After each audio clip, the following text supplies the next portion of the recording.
साथ आप कठिन शब्दों से परिचय प्राप्त करते हैं।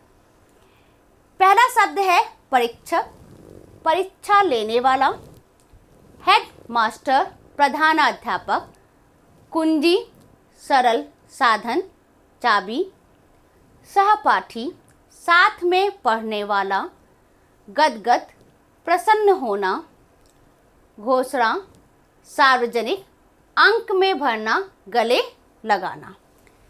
जब हम पाठ का वाचन करेंगे बच्चों, इन शब्दों का वहाँ पे प्रयोग जरूर होगा। अगर अर्थ आप समझ लेंगे तो कहानी के सार को आप अच्छे से समझ पाएंगे। तो बच्चों, देर ना करते हुए हम चलते अपने पाठ की तरफ। पेज नंबर 99 हमने कहाँ पर छोड़ा था?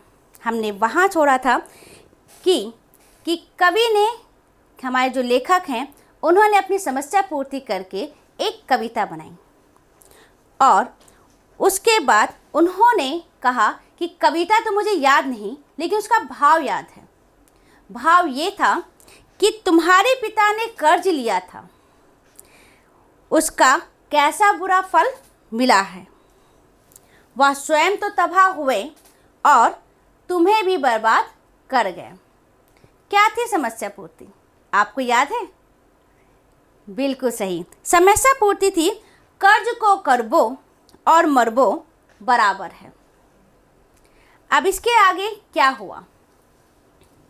इसीलिए किसी ने सच कहा है कि कर्ज को करबो और मरबो बराबर है। समस्या पूर्ति के लिए 1 घंटे का समय दिया गया था, मगर मैंने कोई 20 मिनट में ही जैसे तेज विद्यार्थी सवाल हल करके स्लेट मास्टर साहब को पकड़ा देता है, कागज परीक्षक को थमा दिया। उस समय वह दृश्य आज भी, उस दिन का वह दृश्य आज भी मेरी आंखों के सामने चित्र की तरह खिंचा हुआ है। कभी कभी बच्चों ऐसा होता है कि हमारा पहला प्रयास जिंदगी भर हमारे साथ रहता है।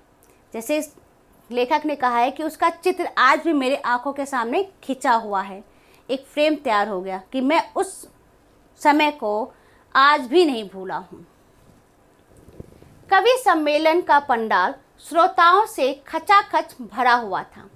मेरे हेडमास्टर और कविता की कुंजी बताने वाले क्लास टीचर, यहाँ पे देखिए अपने क्लास टीचर को कितना अच्छा कहा है, कविता की कुंजी, कि कविता कैसे बनती है, इसका सरल उपाय उन्होंने बताया था। भी बगल की कुर्सी पर बैठे हुए थे। भीड़ में मेरे विद्यालय के कितने ही विद्यार्थी और सहपाठी भी शामिल थे। मेरा नाम पुकारा गया। मैं उत्साह के साथ भीड़ को चीरता हुआ मंच पर आया। चारों तरफ तालियां बज रही थी, पर मैंने उन पर कान नहीं दिया। विश्राम घाट के चौराहे वाले हनुमान जी को मैं रोज संध्या को हनुमान चालीसा का पाठ सुनाया करता था। मन ही मन उनका स्मरण किया और हाथ हिला हिलाकर कविता सुनाने लगा। कितना अच्छा, कितना भावपूर्ण वर्णन किया है यहाँ पे लेखक ने। स्वर मेरा सधा हुआ था। शक्ल भी बचपन में बुरी नहीं लगती थी। लोगों ने जो बच्चे के मुंह से कच्ची समस्या पूर्ति सुनी तो गदगद हो गए। सभी लोग प्रशंसा और आश्चर्य के भाव से मुझे देख रहे थे। कविता की समाप्ति के बाद मैं तालियों के तूफान में जो खोया, तो फिर शुद्ध बुद्ध ही नहीं रही कि इतनी अच्छी उन्होंने कविता की रचना की कि तालियों की गड़गड़ाहट में वो खो गए। उनको कुछ पता ही नहीं क्या हुआ। मेरी सांस फूलने लगी, पसीना आ गया।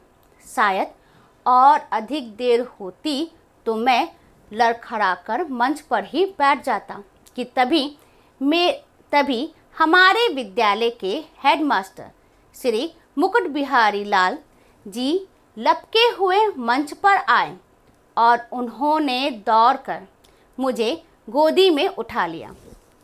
मुझे लगा कि मानो साक्षात देवी सरस्वती ने मुझे अंक में भर लिया है, मतलब गोद में उठा लिया है।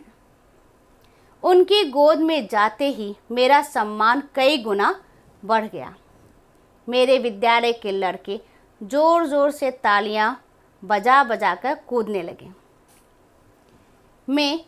मैंने गोदी से उतरकर हेडमास्टर साहब और कामेश्वर नाथ जी के चरण छुए।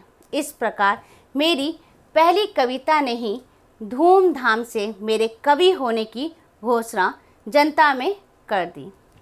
घड़ी भर में चोर से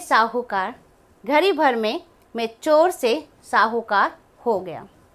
गोपाल प्रसाद व्यास जी। बच्चों, कितने अच्छे ढंग से लेखक ने अपने कार्य को, अपने लक्ष्य की पूर्ति को हमें बताया है एक आत्मकथा के रूप में। और बहुत ही अच्छे ढंग से उन्होंने बताया कि कैसे उन्होंने एक लालसा उत्पन्न की अपने मन में और उस लालसा को उन्होंने एक लक्ष्य बना लिया। इसमें सहायता किसने की? एक तो उनके पड़ोसी ने, जिन्होंने उन्हें सुंदर तरीके से कवित सवैये बोलने की कला सिखाई। उसके बाद उनके सामने आए उनके हेडमास्टर, उनके कक्षा अध्यापक ने उन्हें कविता रचने की कला सिखाई, गुर सिखाया। और जब उन्होंने सभी के सामने अपनी रचना का प्रदर्शन किया, अपनी कविता को सुनाया, तब उन्हें घबराहट महसूस हुई कि पहली बार इतने सारे लोगों के सामने उन्होंने अपनी रचना को प्रस्तुत किया।